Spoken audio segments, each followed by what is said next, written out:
Une histoire raconte que dans la forêt, un cerf était poursuivi par des chasseurs qui avaient remarqué en lui une viande fraîche, un animal jeune. Et ce cerf-là, eh bien, très chers amis, de forêt en forêt, de capture en capture, il arrivait in extremis à se sauver finalement et à ne pas être attrapé par ces chasseurs. Mais à chaque fois, ces grands bois s'attrapaient dans un arbre, le temps qu'il devait se défaire, à chaque fois il manquait de se faire attraper, il n'en pouvait plus. Et un jour, il a décidé, eh bien, de prendre son courage à deux mains, et puis il a commencé à passer arbre après arbre, il a commencé à scier les branches, afin que finalement ces bois, eh bien, ne s'attrapent plus dans ces arbres. Alors il y avait un cerf beaucoup plus âgé qui est venu l'interroger, qui lui a dit « Mais que fais-tu » Il a dit « Mais c'est très simple, à chaque fois je manque de me faire attraper par les chasseurs.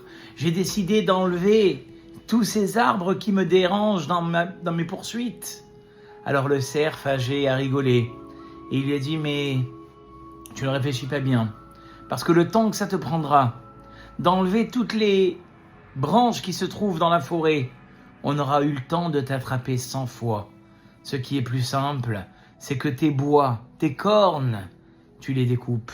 Et comme ça, sans ces bois très très longs, tu pourras finalement courir beaucoup plus vite. » Combien de fois dans la vie, très chers amis, eh bien, on donne des excuses en disant « c'est de la faute de mon mari, c'est de la faute de ma femme, c'est de la faute de mes parents, c'est de la faute de mes beaux-parents, c'est de la faute de mes profs. » Combien de fois on a voulu couper les cornes, on a voulu couper les branches des autres, mais on ne s'est jamais posé la question si finalement c'était pas nos cornes qui dérangeaient, c'était pas nous-mêmes qui faisions frein devant nos objectifs.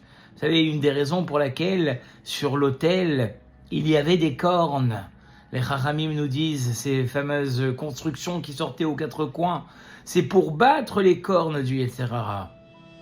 Qu'est-ce que sont les cornes du mauvais penchant ? Eh bien, c'est toutes ces fois où finalement, on a voulu accuser notre couple, accuser notre travail, accuser des fois même les autres conducteurs, accuser finalement l'autre de vouloir rester disputé. On n'a pas été prêt finalement à se rabaisser. Or finalement, le secret du rapprochement vers Dieu, ce n'est pas de couper les cornes aux autres, les branches des autres, mais c'est peut-être un petit peu plus se diminuer et faire des concessions pour comprendre que finalement le problème n'est pas en face, mais il est en nous.